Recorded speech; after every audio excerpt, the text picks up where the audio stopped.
Graça e paz, meu irmão, minha irmã. Amém? Vamos para mais uma meditação no dia de hoje. E eu gostaria de falar com você num texto que está em 2 de Reis, capítulo 20. Nós vamos ler do versículo 1 ao versículo 6, que diz assim: Naqueles dias, Ezequias adoeceu de uma enfermidade mortal. Veio ter com ele o profeta Isaías, filho de Amós, e lhe disse: Assim diz o Senhor, põe em ordem a tua casa, porque morrerás e não viverás. Então virou Ezequias o rosto para a parede e orou ao Senhor, dizendo: Lembra-te, Senhor, peço-te, de que andei diante de ti com fidelidade, com inteireza de coração, e fiz o que era reto aos teus olhos, e chorou muitíssimo. Antes que Isaías tivesse saído da parte central da cidade, veio a ele a palavra do Senhor, dizendo: Volta e dize a Ezequias, príncipe do meu povo: Assim diz o Senhor, o Deus de Davi teu pai: Ouvi a tua oração e vi as tuas lágrimas, eis que eu te curarei, e ao terceiro dia subirás à casa do Senhor. Glória a Deus por essa palavra. Queridos, eu gostaria de falar hoje com você um pouquinho sobre aprendendo, Sobre a gente aprender a viver cada dia como se fosse o último dia que nós tivéssemos, Muitas vezes nós vivemos e não damos conta de que às vezes nós estamos perdendo tempo com coisas que não valem a pena a gente perder o tempo, que nós estamos presos em situações que nós já deveríamos ter desatado da nossa vida. Esse homem foi avisado de que iria morrer, de que o Senhor ia recolher a sua alma, e não foi avisado por qualquer pessoa. Ele foi avisado pelo profeta Isaías, um homem cuja palavra se cumpria, um homem que era um profeta renomado em Israel. E ele não estava falando com qualquer pessoa, Isaías não estava falando com qualquer pessoa, mas ele estava falando com o rei de Israel. E aí esse homem chorou muito, porque nenhum de nós quer morrer. Essa é a verdade, nós somos feitos para ser imortais. E a imortalidade, ela é restaurada em nossas vidas quando nós aceitamos Jesus como Senhor e Salvador. Então, a morte já não tem mais domínio sobre nós. Porém, a gente não quer, sair dessa vida. E ele ali chorou porque ele queria ainda gastar um tempo aqui na terra, E o Senhor foi para ele: arruma tuas coisas, porque você vai morrer, Essa é uma palavra muito pesada para a gente ouvir. É uma palavra muito difícil da gente escutar, E hoje eu gostaria de falar isso para você. Aprendendo a viver como se fosse o último dia da sua vida, Será, se você soubesse que amanhã seria o último dia da sua vida, se você soubesse que o seu tempo está terminando e você tem pouco tempo de vida, será que você faria amanhã o que você fez hoje? Será que você trataria os seus filhos, ou seu esposo, ou a sua esposa como você tratou hoje? Será que você trataria os seus pais como você tratou hoje? Seus amigos? Será que você faria o culto? Prestaria um culto como você prestou domingo? E aí? Como é que seria para você, Você faria as mesmas coisas ou você teria outra postura se você soubesse, de fato e de verdade, que a sua vida ia ser recolhida, Então, como seria isso para você? Como seria o seu último dia se te fosse avisado que você seria recolhido? Então eu queria falar aqui rapidamente 3 atitudes para nós vivermos como se fosse o último dia. Confesso aos irmãos que tenho colocado isso em prática na minha vida. Não sei quando eu vou morrer. Não sei quando eu vou morrer. Eu sei que meu bilhete foi impresso. Meu bilhete, minha passagem foi impressa. Não sei quando vai ser, quando meu voo vai partir, mas o bilhete já está aí, Então a gente tem aprendido a viver de outra maneira. né? Quando você tem diagnósticos de doenças graves, né? Você passa a ver a vida de maneira diferente. E não é diferente comigo. E eu gostaria de falar 3 coisas para você que eu tô vivendo, né? 3 coisas que vão fazer você viver a vida melhor. Por incrível que pareça, eu tô vivendo a minha vida de uma forma melhor. E a primeira atitude que eu queria falar para você, né, para você viver como se fosse o último dia. Primeiro, esqueça os traumas, as feridas, as dores, as perdas do teu passado. Queridos, a palavra de Deus em Filipenses capítulo 3, eu vou ler aqui para você. Versículo 13 e 14 diz assim: Irmãos, quanto a mim, não julgo havê-lo alcançado, mas uma coisa faço, esquecendo-me das coisas que para trás ficam e avançando para as que diante de mim estão, prossigo para o alvo, para o prêmio da soberana vocação de Deus em Cristo Jesus. Queridos, aqui é Paulo falando, olha, quando eu olho para a minha vida, né, porque Paulo foi uma pessoa que talvez traumatizou muita gente, muitas famílias. Ele criou traumas nas pessoas. E ele falou assim, olha, se eu for olhar para trás, eu não vou conseguir fazer nada. Eu não vou conseguir me envolver como eu preciso me envolver. E eu não vou conseguir cumprir o meu propósito. Então eu queria dizer para você, se você ficar preso, sabe, as coisas que aconteceram lá atrás, a uma palavra que foi liberada para você, né? Às vezes as pessoas se expressam mal, às vezes elas expressam exatamente o que elas queriam expressar e isso machuca a gente. Mas eu quero te dizer, se você ficar preso lá atrás, você não vai viver. Você não vai viver a sua vida no máximo da sua intensidade. Então, eu digo para você viver uma vida exponencial, uma vida plena, você tem que liberar perdão, você tem que seguir sem nenhuma amarra, sem nada que te segure de situações, de traumas, de perda, de frustrações que ficaram lá para trás. Essas coisas você não pode resolver mais. Você não pode rebobinar a sua vida e resolver aquilo, porque aquilo já aconteceu. Já aconteceu. O que você tem que fazer é o que está escrito aqui. Prossigo para o alvo, para o prêmio da soberana vocação, para aquilo que Deus me chamou para fazer, para aquilo que eu vou ser coroado e premiado.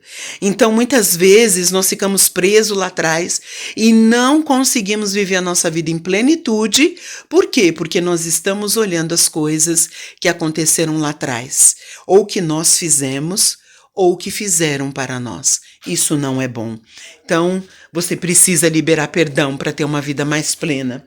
A segunda coisa que eu queria falar para você é: valorize cada momento com a sua família.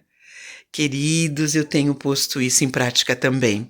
Isso está lá em Eclesiastes, capítulo 9, versículo 9. É uma palavra que Salomão liberou e ele disse assim, Eclesiastes 9:9. Goza a vida com a mulher que ama, todos os dias da tua vida fugaz, os quais Deus te deu debaixo do sol, porque esta é a tua porção nesta vida, pelo trabalho com que te afastigaste debaixo do sol. Queridos, o tempo passa muito rápido. Outro dia eu tinha os meus filhos, bebê, outro dia eu estava grávida. E passou tão rápido. Meu filho mais velho já tem 38 anos. Eu já tenho netinhos. E passou tão rápido, tão rápido. E aqui está dizendo, quando ele fala, goza a vida com a mulher que tu amas, goza a vida com o homem que tu amas. Ele está falando, olha, essa é a porção que Deus nos deu. Viver bem com a nossa família, viver bem com o nosso cônjuge, viver bem com os nossos filhos, com a nossa parentela. Viva bem, sabe? Às vezes nós estamos brigando por besteira. Esses últimos 8 meses, para mim, desde novembro, já está indo para o 9º mês, desde novembro do ano passado, muita coisa mudou na minha cabeça. E uma das coisas que aconteceu foi aumentar o meu amor pelo meu esposo e pela minha família. Foi uma coisa que aumentou muito grandemente. E cada momento que eu passo com meu esposo, cada momento que eu passo com a minha família, sejam meus filhos, minhas noras, meus netos, tem sido algo assim maravilhoso para mim. Eu, apesar de ver os meus erros ou os erros deles, sabe, eu tento gozar de felicidade por desfrutar da presença deles e não de ficar ali, sabe, criando confusão. Aliás, eu tenho evitado confusão. Eu falo aquilo que é necessário, aquilo que vai ser bom, aquilo que vai trazer alegria. Alegria. Ah, mas você não repreende? Mas sim, uma vez ou outra falo uma coisa como mãe, como sogra. Mas sabe, o tempo todo, a maior parte do tempo, eu quero estar bem com eles. Então, sabe, eu quero te perguntar, o que te impede de você desfrutar o melhor com a sua família? O que está te segurando? Sabe? Por que tantas brigas? Por que tanta implicância? Por que tanta coisa diz que me disse, e briga por causa de dinheiro, e briga porque não fez o serviço na casa, e briga porque a pia tá cheia de louça, e briga porque quem vai no mercado, e briga porque gastou muito dinheiro no mercado, e briga porque não trocou os móveis da casa, e aí, de vez a nossa casa ser um pedacinho do céu, sabe, a nossa casa passa a ser um lugar ruim. Não pode ser assim, não é isso, não é essa a nossa porção. Salomão diz, a nossa porção é viver bem com a nossa família. O que te impede hoje de viver melhor? O que te impede? Sabe, aquele carinho, aquele abraço que você precisa dar na sua filha? Ou aquele abraço que você precisa dar na sua esposa? Que ela tanto pede, às vezes você tá aí durão. O que te impede? E se hoje fosse o último dia com a sua família? O que é que você faria? Pense nisso, meu querido, minha querida. E a última coisa que eu quero te falar nessa noite é a respeito de Deus. A respeito de Deus. A gente precisa viver preparado para se encontrar com Deus. Eu já tive esse preparo algumas vezes. Essa não é a primeira vez que eu estou me preparando. Eu tive um problema cardíaco sério e eu tive 4 ataques cardíacos de meu coração bater compulsivamente e chegar a 220 batimentos por minuto, de eu achar que eu ia morrer, ia ter uma parada cardíaca, e eu me preparei. Depois eu tirei um tumor enorme da barriga e eu me preparei. E agora, enfrentando esse outro processo de cânceres, eu continuo me preparando. A gente tem que estar preparado para subir. A gente tem que estar preparado para encontrar com Deus. E eu queria ler um texto para você que se encontra em Amós, capítulo 4, versículo 12, que diz assim: portanto, assim te farei, ó Israel, e porque isso te farei, prepara-te, ó Israel, para te encontrares com o teu Deus. Às vezes nós não estamos preparados para encontrar com Deus. Às vezes a gente vive como se fosse imortal. Mas nós somos frágeis e somos mortais. Eu olho assim para minha pessoa e falo, não estou com cara de que estou morrendo. Mas na verdade todos nós estamos caminhando para a morte. E se você soubesse o dia da sua morte, será que você não se prepararia mais espiritualmente para se encontrar com o Senhor? Às vezes aqui nós levamos uma vida preguiçosa, espiritualmente falando, desleixada. E a gente usa a palavra preguiça e desleixo como desânimo. Ai, estou tão desanimado. Eu escuto tanta gente falar isso. E às vezes é pura preguiça. É puro desleixo com o compromisso que você tem com teu Senhor. Então a gente precisa se preparar para encontrar com o Senhor. Olha só o que diz Tiago 4,14. Vós não sabeis o que sucederá amanhã, que é a vossa vida. Sois apenas como neblina, que aparece por instante e logo se dissipa. Essa é a nossa vida. Ela é curta, rápida, e se você não souber aproveitar bem da sua vida, você pode ter uma vida péssima aqui. E não é isso que Deus tem preparado. Ele quer que você goze dessa vida, que você desfrute dessa vida sem peso, sem estar carregando fardos, amando a sua família, preparado para a vida eterna. Essa é a vontade de Deus. E eu espero que esse breve momento de meditação faça você viver melhor todos os dias que Deus te dá aqui, debaixo do sol. Olha, querido, que Deus te abençoe, minha querida, que Deus te abençoe e faça você viver a cada dia como se você não tivesse outro dia. Com certeza, você vai viver melhor. Deus te abençoe.